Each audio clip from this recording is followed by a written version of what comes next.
Revele Balmain es un nombre muy cotizado en el mundo del espectáculo australiano a finales de los años 90. Revele tiene 22 años, es modelo y bailarina. Ya ha adquirido cierta experiencia, ha actuado y ha sido contratada para sesiones fotográficas. A mediados de noviembre de 1994, Revele consigue lo que siempre había deseado: su primera portada en una gran revista. Bright Lights, Big City es el título de la revista Oyster en cuya portada aparece la joven. Pero Revele nunca llegó a tener en sus manos un ejemplar de esa revista. En lugar de eso, desapareció en medio de las brillantes luces de la gran ciudad de la que habla la revista. Hasta hoy, la modelo sigue desaparecida. Y hasta hoy hay sospechosos concretos, al menos uno de los cuales parece esconder un oscuro secreto.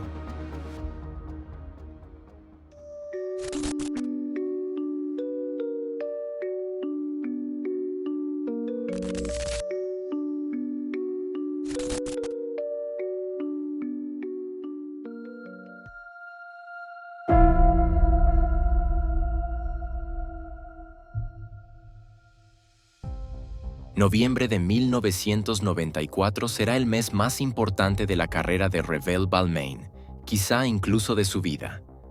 Es el mes en el que todo ha encajado. A mediados de mes, la australiana aparecerá en la portada de la revista Oyster. En ese mismo periodo, viajarás de Sydney a Brisbane para participar en el ensayo de baile de tu nuevo conjunto. Y justo después, Revele pondrás rumbo a Japón. Allí has conseguido un contrato como bailarina por 6 meses. Para Revele, por supuesto, es una oportunidad fantástica y muy emocionante. Pero también hay muchísimo que organizar. La joven de 22 años vive con una amiga en el barrio de Bellevue Hill, un suburbio de la metrópoli de Sydney, justo al lado del puerto. Hace solo unas semanas que ha empezado a salir con su novio, el escritor Piers Fisher Pollard. Y ahora la carrera de Revele está despegando, aunque, por supuesto, eso requiere algunos sacrificios. Con la perspectiva de 6 meses en Japón, Revele también tiene que despedirse de algunas personas. No verá a su novio, a su hermana, a su madre, a toda esa gente durante medio año. Por eso, Revele ha quedado con su madre el 6 de noviembre de 1994. Han acordado que Revele tomará el tren de Sydney a Newcastle a las 9:30 de la mañana. El tren llegaría entonces sobre las 11 y su madre podría recogerla allí. Así, las dos podrían pasar al menos un último día juntas antes de que Revele se marchara a Asia. Pero Revele nunca subirá al tren a Newcastle el 6 de noviembre. Probablemente ni siquiera llegó a ver ese día.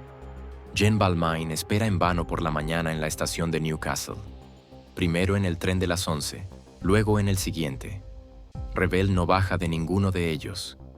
Desconcertada, Jen vuelve a casa. La comida favorita de Revele, que había preparado especialmente para la visita de su hija, se queda abandonada en la cocina. En lugar de eso, se pasa el día al teléfono. Llama a todo el mundo que se le ocurre. La compañera de piso de Revele, sus amigos, incluso todos los hospitales de Sydney. Jen llama a todos. La joven de 22 años está preocupada por si le ha pasado algo. Pero la respuesta que recibe es siempre la misma. Nadie sabe nada. Al mismo tiempo, Piers, el novio de Revele, también está muy preocupado. No consigue localizar a Revele desde la noche anterior. Se vieron por última vez la mañana anterior. En realidad, Revele y Piers querían pasar juntos el 5 de noviembre. Pero Piers tenía un fuerte dolor de cabeza ese día. Por eso se quedó en casa. Lo último que sabe es que ella quería coger un autobús a Paddington al mediodía para encontrarse con una amiga. Pero Revele no se reunió con ninguna amiga el 5 de noviembre. Estaba en otro lugar. En el apartamento de un empresario en el barrio de Kingsford, en Sydney. Porque Revele tenía un secreto. Un secreto que ni siquiera su madre o su novio conocían.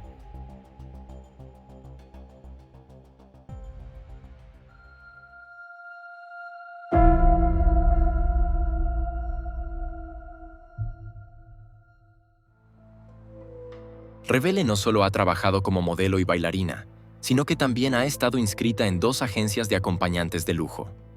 Es decir, en una empresa que, a cambio de dinero en efectivo, proporciona acompañantes, los llamados escorts, para eventos sociales, para cenas de negocios, eventos, viajes o lo que sea. En primer lugar, un escort está ahí precisamente para eso, para hacer compañía, acompañar o entretener. Que esto incluya servicios más íntimos depende de la agencia en cuestión y también de la propia escort. Por lo general, las escorts deciden por sí mismas qué encargos aceptan. No están contratadas directamente por la agencia, sino que son intermediarias. Revele solo lleva trabajando desde el verano en una de sus dos agencias, Select Companions. Apenas se lo ha contado a nadie. Por eso, es la policía, alertada por Pierce y Jen, la que descubre dónde pasó Revele la tarde del 5 de noviembre. Ese día, Revele llamó a su jefa en Select Companions. En aquel entonces, la agencia estaba dirigida por un matrimonio llamado Jane y Zoran Stanojevic. Revele le dijo a Jane que tenía disponibilidad para aceptar citas. Su novio Pierce se había quedado en casa con dolor de cabeza. Por eso, Revele pensó que podía aprovechar el día para ganar un poco de dinero extra antes de su viaje a Japón. Select Companions encontró rápidamente a alguien que contrató a Revele para esa tarde. Un hombre de 31 años llamado Gavin Seymour. Después de la cita con Gavin, Revele tenía que ir a casa de dos amigos de su jefe Zoran. Pero primero tenía la cita con Gavin Seymour a las 16 horas. Él vive en el barrio de Kingsford, en Sydney, en McNair Avenue. Revele lo visita en su casa. A las 15:50 llamó a su jefa Jane y le dijo que ya estaba entrando. Puntual, 2 horas más tarde, a las 17:50, volvió a llamar para decir que la cita había terminado. Sin embargo, según el propio Gavin Seymour, eso era mentira. Revele se quedó allí 1 hora más sin decir nada a su agencia. Así, Revele no tuvo que pagar a la agencia por la hora extra. En su lugar, Gavin le pagó por separado y en efectivo. A las 19:15, una amiga llamó a Revele. Solo quería charlar un rato, pero Revele parecía ocupada. Le dijo a su amiga que quizá podrían quedar para tomar algo más tarde, que la llamaría en 1 hora, cuando llegara a casa. Con esto sabemos dos cosas. A las 19:15, Revele estaba definitivamente viva y no se sentía amenazada de forma inmediata. Al parecer, daba por hecho que estaría en casa en breve. Pero también sabemos que esa llamada fue la última señal de vida de Revele. Lo que ocurrió después de las 19:15 sigue siendo un gran misterio. Gavin Seymour informa de que dejó a Revele alrededor de las 19:30 frente a un pub llamado Red Tomato Inn. Gavin afirma que después entró en una pequeña tienda, compró cerveza y cigarrillos y se fue a casa. Según sus propias declaraciones, allí se quedó dormido frente al televisor. Sin embargo, más tarde, nadie recuerda haber visto a Revele dentro o cerca del Red Tomato Inn. Aunque pueda parecer superficial, Revele no es una persona discreta. Cuando aparece en algún sitio, llama la atención. Y sin embargo, no hay ni un solo testigo. Lo siguiente que se encuentra de Revele son objetos personales esparcidos por el barrio de Kingsford, en Sydney. Las conclusiones de Revele yacen en medio de una acera. Una de sus sandalias de plataforma se encuentra en un cubo de basura, el segundo zapato en la calle y su diario en un charco de lluvia. Poco a poco van apareciendo también sus tarjetas de crédito, su bolso y una bolsa con maquillaje. La policía tiene así todas las piezas del rompecabezas, pero sigue sin haber rastro de Revele.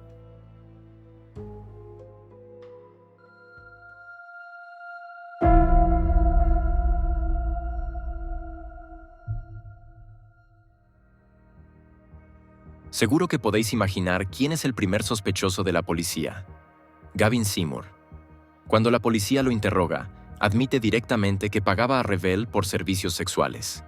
Y eso a pesar de que tiene novia. Sin embargo, su novia Michelle estaba de viaje ese fin de semana. Por eso, al principio no sabe que Gavin ha empeñado precisamente un instrumento musical suyo para pagar a una escort. Michelle se entera de esto por la policía. Gavin incluso la recogió en el aeropuerto de Sydney el 8 de noviembre. Michelle se fijó en algunos arañazos en las manos y el cuello de Gavin.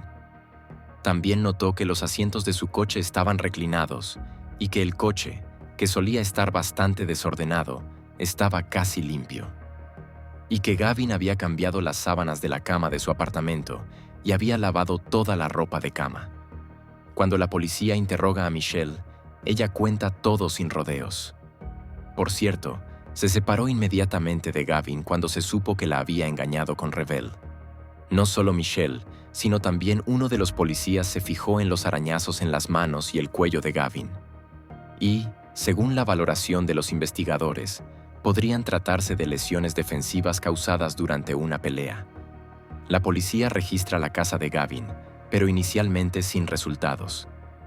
Gavin es nombrado oficialmente sospechoso, pero no hay pruebas suficientes para presentar cargos. Y Revell nunca es encontrada. Por eso, el caso se archiva. Solo 14 años después, en 2008, hay novedades. Gavin ya no vive en Sydney, pero la policía decide registrar su antigua casa en Kingsford. A continuación, la policía anuncia que, en relación con el registro, hay nuevos resultados forenses que suponen un avance en el caso. Lamentablemente, no se dan más detalles. Solo se dice que, gracias a los avances técnicos desde 1994, los resultados son ahora mejores que los de la primera búsqueda realizada hace 14 años. Podría ser, por ejemplo, que la nueva tecnología haya permitido encontrar pequeños rastros de sangre u otros indicios de lucha en la casa de Gavin. Pero, como ya se ha dicho, esto es solo especulación. Oficialmente, la policía nunca ha dicho qué se encontró en esta búsqueda. Y no hay más novedades al respecto. Gavin sigue en libertad, a pesar de que las investigaciones se centraron principalmente en él durante los primeros años.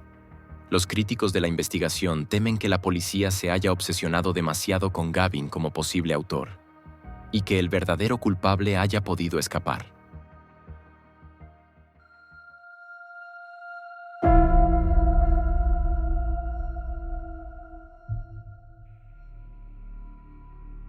Hay un testigo llamado Jeremy que declaró ante la policía en aquel entonces. No está directamente involucrado en el caso, pero conoce a alguien que conoce a Revell. Jeremy es buen amigo de un acaudalado comerciante de materias primas llamado Mark Colton. Mark contrató a Revell varias veces a través de Select Companion y no lo ocultó precisamente. Según Jeremy, una vez, cuando Mark y Jeremy estaban bastante borrachos en una fiesta, la conversación entre los dos hombres derivó hacia el tema de las acompañantes. Mark dijo más o menos lo siguiente: ¿no es la gente crédula y estúpida? Ya has oído la historia de Revell Balmain. Primero corrió el rumor de que un príncipe árabe la había secuestrado y llevado a Arabia Saudí. ¡Qué tontería! Está a 3 metros bajo tierra y nadie encontrará su cadáver. Eso es lo que pasa por robar en el burdel en el que trabajaba, drogar a los clientes y robarles el dinero. En el fondo, el dueño del burdel quería verla muerta porque le estaba arruinando el negocio. Yo la conocía y era una pequeña cazafortunas y cocainómana que haría cualquier cosa por dinero. ¿No es increíble lo que se puede hacer con dinero para hacer desaparecer a alguien? Jeremy le preguntó a Mark cómo es que conocía tan bien a Revell. Mark respondió que la había sacado del burdel y le pagaba entre $500 y $1,000 australianos a la semana, porque era más barato que pagar entre $150 y $200 por hora. Mark se acostó con Revell unas 12 veces a la semana antes de pasársela a un amigo. Cabe mencionar aquí que Revell no trabajaba en un burdel. Mark se refería a la agencia de acompañantes y su tono despectivo dice mucho de la imagen que tiene de las mujeres. Si es que todo eso es cierto. Estas declaraciones son de Jeremy, el testigo, quien admite que él y Mark habían bebido mucho alcohol cuando Mark le contó todo esto. Pero Jeremy está completamente seguro de que Mark le contó esa noche de fiesta que Revell había sido rechazada. Y si habéis prestado atención, habréis notado que Mark también insinuó directamente quién era el autor. Y no se refería al principal sospechoso hasta ahora, Gavin Seymour, sino al jefe de Revell en la agencia de acompañantes, al que, según la declaración de Mark, Revell le había fastidiado el negocio. Por cierto, el propio Mark niega haber dicho eso y afirma que no le contó nada de eso a Jeremy. Mark admite que era cliente de las 2 agencias en las que trabajaba Revell. Dice que ella era una de las 10 escorts con las que se acostó en 1994. También afirma que la historia de los pagos semanales a Revell no es cierta. Mark solo le dio $1,000 por una cita porque Revell le contó que iba a viajar a Japón y le dio pena. Sin embargo, También admite que había rumores de que los jefes amenazaban a las mujeres empleadas. También que una vez oyó que uno de los propietarios de la agencia quería pegarle un poco y luego se pasó de la raya. Al parecer, eso no fue motivo suficiente para dejar de ser cliente de las agencias, ni tampoco para acudir a la policía con esta información tras la desaparición de Revele. Aunque Mark se retracta, la policía está investigando al antiguo jefe de Select Companions. Como recordaréis, la empresa estaba dirigida por el matrimonio Jane y Zoran Stanojevic. Jane describe a Revele en un primer interrogatorio como una escort poco fiable. En las 6 semanas que trabajó para Select Companions, simplemente dejó plantadas varias citas. Era muy selectiva y solo salía con hombres que le gustaban y que le pagaban lo suficiente. Jane ya no trabaja como agente de escorts y, sobre todo, ya no está casada con Zoran. Gracias a las declaraciones de Jeremy y, sobre todo, de Jane, la investigación policial toma otro rumbo. El de Zoran Stanojevic. Como os conté al principio, Revele accedió a reunirse con 2 amigos personales de Zoran la noche del 5 de noviembre. Los 2 hombres estaban de visita desde la antigua Yugoslavia, la patria de Zoran. Al parecer, uno de ellos se llama Bojan, pero se desconoce el nombre del otro. Sin embargo, por lo que sabemos, Revele nunca acudió a la cita con ellos. En aquel momento, Jane lo achacó a la falta de fiabilidad de Revele. Pero ahora la cosa pinta diferente. Al parecer, Revele aún debía dinero a la agencia, entre $300 y $400 en efectivo. Dado que la partida de Revele hacia Brisbane y Japón era inminente, Select Companions quería recuperar el dinero, como es lógico. Según Jane, Zoran quería cobrarle a Revele en persona esa noche, aclarar el asunto del dinero y luego dejarla en la reunión con sus 2 amigos. Sin embargo, Zoran afirma que no recogió a Revele en ningún sitio esa noche ni tenía intención de hacerlo. Además, dice que no sabía nada de ninguna deuda. Por lo tanto, no quería cobrar ningún dinero. Cuando se le preguntó dónde estaba el 5 de noviembre de 1994, Zoran tenía una respuesta preparada. Dijo que había comprado un televisor nuevo para la oficina con su entonces esposa Jane. Alrededor de las 18 horas o 18:20, se dirigió a la oficina para instalar el televisor. Volvió a casa entre las 19 horas y las 19 horas 15 minutos. Curiosamente, justo a la hora en que se registraron los últimos signos de vida de Revele Balmain. Afirma que no trabajó en absoluto aquel fatídico sábado por la noche. Sin embargo, la exmujer de Zoran, Jane, recuerda el 5 de noviembre de otra manera. Ella también afirma que Zoran se marchó de nuevo sobre las 18:30, pero no para llevar el televisor nuevo a la oficina, sino para trabajar. En una investigación posterior del asunto, Zoran intenta justificarse. Nunca dijo que no hubiera trabajado ese sábado. Según él, todo fue mal traducido en aquel momento. El traductor serbio que le asignaron no era muy bueno. Sin embargo, hay grabaciones de la declaración de Zoran y un traductor independiente contratado por la policía confirma que todo es cierto. Zoran ha dicho claramente que no trabajó la noche del 5 de noviembre de 1994. Cuando se ve acorralado, cambia su declaración. Ahora admite que salió esa noche. Alrededor de las 19:15, recogió a una escort llamada Kelly y la llevó a una cita en Double Bay. La esperó y tras la cita, la llevó de vuelta a casa. Más tarde, volvió a salir para recoger a Kelly y llevarla al Park Royal Hotel, donde se encontraban 2 amigos suyos. Probablemente para sustituir a Revele, que supuestamente no había aparecido. Zoran esperó 2 horas a Kelly en el Park Royal, luego la llevó a una tercera cita en el aeropuerto y después la llevó de vuelta a casa.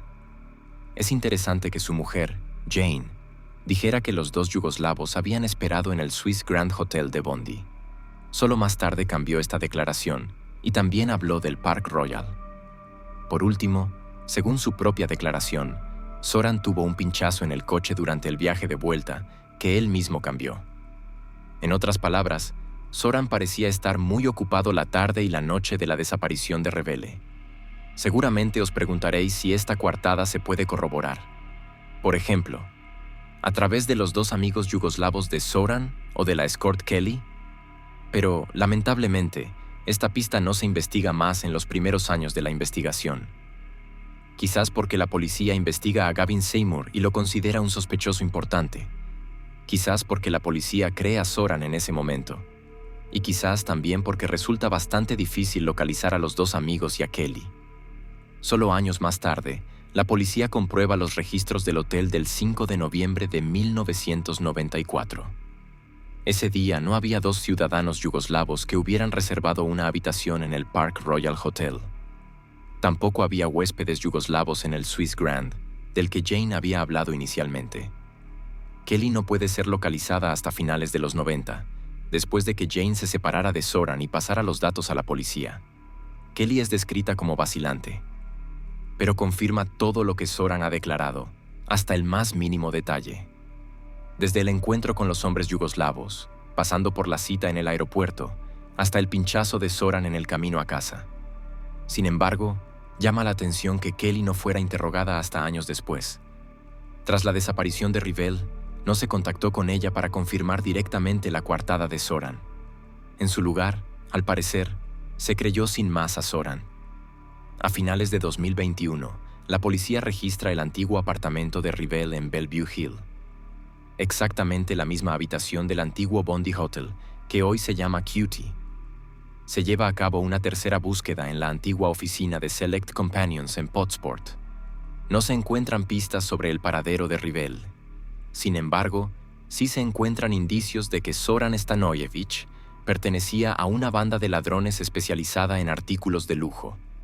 En consecuencia, Zoran fue detenido en diciembre de 2021 por varios robos. En 2022 fue condenado y pasó varios meses en prisión. Ahora está en libertad. Hasta la fecha, nunca ha sido acusado de ningún delito relacionado con Rivell.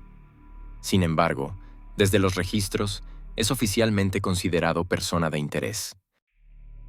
En una entrevista publicada en 2023 por 60 Minutes Australia, Jane da más información nueva.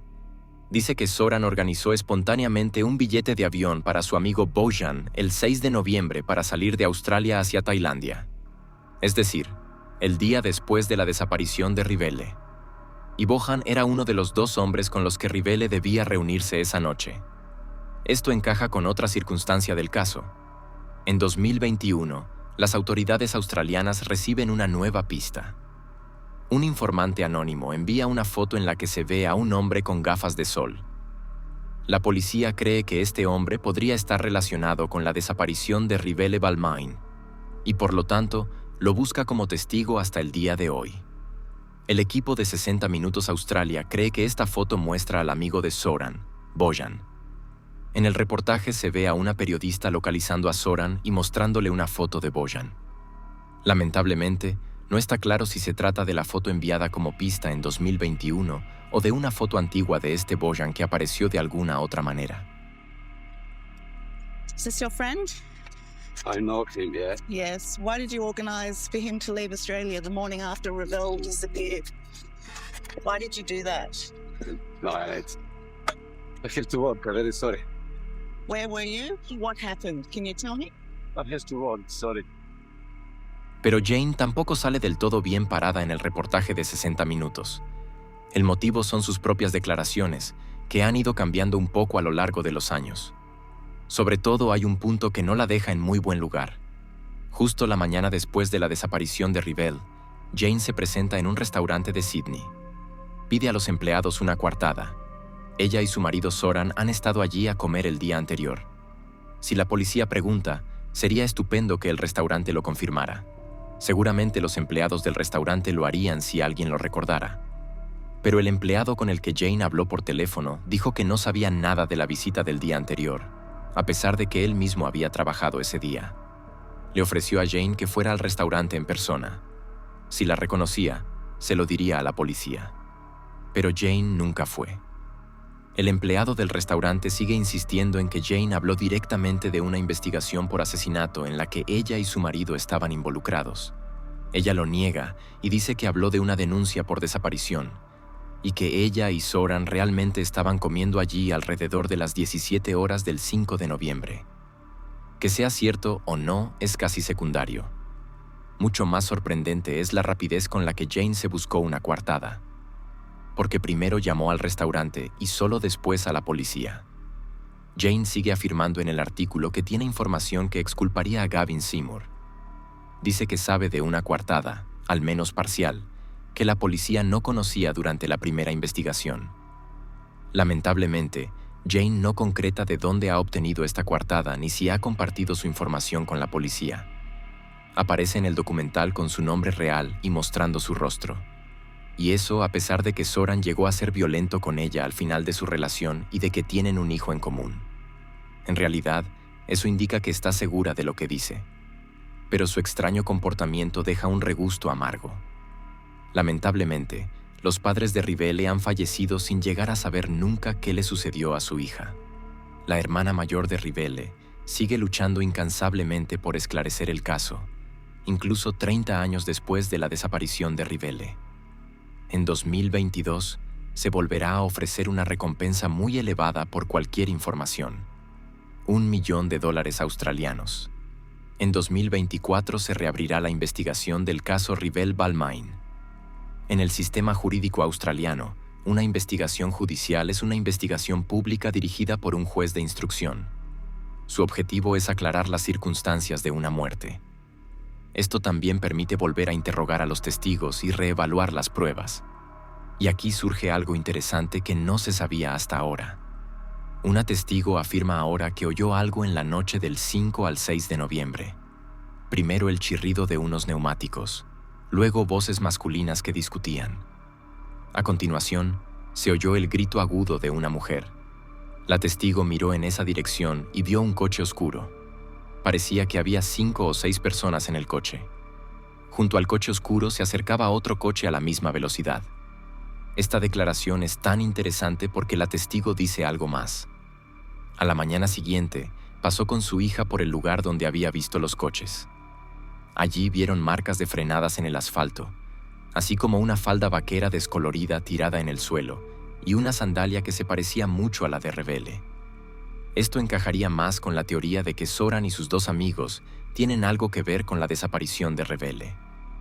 Por desgracia, esta es la última actualización sobre el caso. Pero al menos es una actualización. Incluso después de 30 años, el caso sigue en movimiento. Espero por la hermana de Revelle y sus amigos que el caso se resuelva pronto. Los padres de Revelle ya daban por muerta a su hija a finales de los años 90. Se enteraron de que su hija trabajaba como escort a través de la policía. Jen Balmain dijo una vez que Revelle pagó el precio más alto por su decisión, pero que no creemos que no mereciera justicia. Y por supuesto, Jen y su marido tienen razón. Revelle se merece justicia, independientemente de qué o quién haya provocado su muerte. Quizás el negocio de las escorts le pareció una buena forma de ganar dinero extra.